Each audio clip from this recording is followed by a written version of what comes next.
नमस्ते। अगर कोई ऐसा बिजनेस शुरू करने के बारे में सोच रहा है जिसमें लागत कम हो और मुनाफा जबरदस्त, तो ये जानकारी बहुत काम की होने वाली है। आज हम डिश वॉश जेल बनाने के बिजनेस को बिल्कुल शुरू से आखिर तक स्टेप बाय स्टेप समझेंगे। तो चलिए सीधे सबसे जरूरी सवाल पर आते हैं। लागत कितनी लगेगी? यकीन मानिए, इस बिजनेस को सिर्फ 5,000 रुपए की छोटी सी लागत से शुरू किया जा सकता है। जी हां, बिल्कुल सही सुना, सिर्फ 5,000। और इतनी कम लागत में कमाई कितनी हो सकती है? आराम से हर महीने 30,000 से 50,000 रुपए तक। ये एक ऐसा मौका है जिसे घर से शुरू करके एक बढ़िया आमदनी बनाई जा सकती है। तो हमारा फोकस एकदम साफ है, कम से कम लागत में ज्यादा से ज्यादा मुनाफा। चलिए अब गहराई में उतरते हैं और देखते हैं कि ये सब मुमकिन कैसे होगा। सबसे पहले ये डिश वॉश जेल है क्या चीज? ये वो लिक्विड है जो हर घर, हर दुकान और हर होटल में बर्तन साफ करने के काम आता है। मतलब इसकी जरूरत तो हर दिन हर जगह पड़ने ही वाली है। अब यहां एक मजेदार बात है। देखिए, इसकी डिमांड तो हमेशा रहती है, मतलब मार्केट बहुत बड़ा है, लेकिन हाँ, कंपटीशन भी बहुत ज्यादा है। पर घबराने वाली कोई बात नहीं, क्योंकि इसका जो कच्चा माल है वो इतना सस्ता मिलता है कि प्रॉफिट मार्जिन बहुत तगड़ा निकल आता है। तो चलिए अब सीधे सीधे हिसाब किताब पर आते हैं। एक एक पैसे का हिसाब देखेंगे कि 1 लीटर डिश वॉश जेल बनाने में असल में खर्चा कितना आता है और मुनाफा बचता कितना है। ये रही पूरी लिस्ट। 1 लीटर जेल बनाने के लिए क्या क्या चाहिए और 2025 के हिसाब से थोक में उसका रेट क्या पड़ेगा, सब सामने है। इसमें LABA, SC, SLS, caustic soda और नमक जैसी आम चीजें हैं जो मार्केट में आसानी से मिल जाती हैं। अब इस पूरे खर्चे को और भी आसान करके समझते हैं।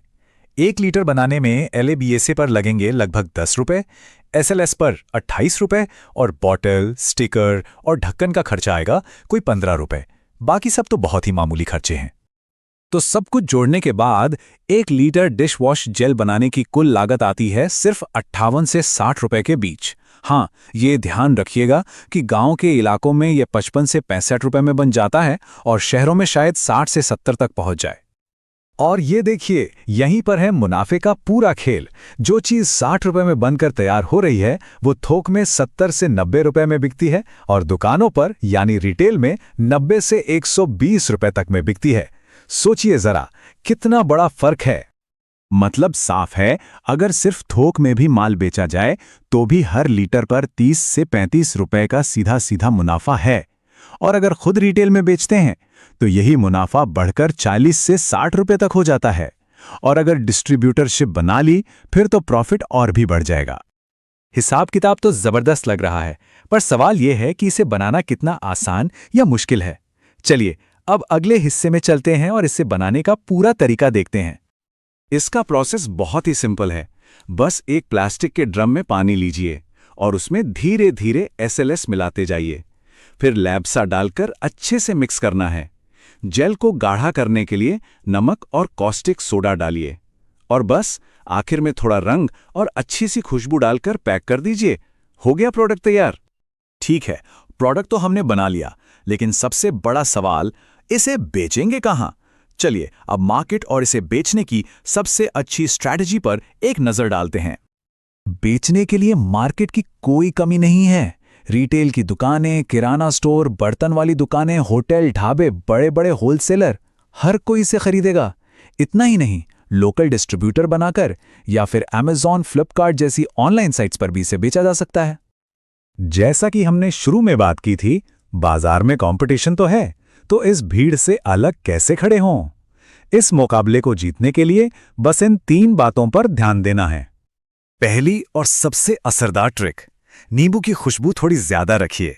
कस्टमर को एक अच्छी और ताज़ी महक बहुत पसंद आती है और यही चीज प्रोडक्ट को बाकियों से एकदम अलग बना देती है। दूसरी जरूरी बात, पैकेजिंग। ये हमेशा साफ सुथरी और प्रोफेशनल दिखनी चाहिए। एक अच्छी क्वालिटी की बोतल और एक बढ़िया सा स्टिकर, ये चीजें ग्राहक का भरोसा जीतती हैं और ब्रांड बनाने में मदद करती हैं। और तीसरी और सबसे जरूरी बात, सिर्फ रेट कम रखने पर फोकस नहीं करना है, फोकस करना है क्वालिटी पर। एक बार किसी को क्वालिटी पसंद आ गई तो वो हमेशा वही प्रोडक्ट खरीदेगा, चाहे 2 रुपए महंगा क्यों ना हो। तो कुल मिलाकर इस बिजनेस का भविष्य कैसा है? देखिए, इसकी डिमांड घर, गांव, शहर हर जगह है और हमेशा रहेगी। ये एक ऐसा काम है जिसमें इन्वेस्टमेंट कम है, रिस्क लगभग जीरो है और प्रॉफिट बहुत ज्यादा है। तो इस बिजनेस की पूरी जानकारी अब सामने है। लागत से लेकर कमाई और बनाने के तरीके से लेकर बेचने की स्ट्रैटेजी तक। अब सवाल बस एक ही है, क्या ये एक सही मौका है? इसका जवाब तो अब हर किसी को खुद ही तय करना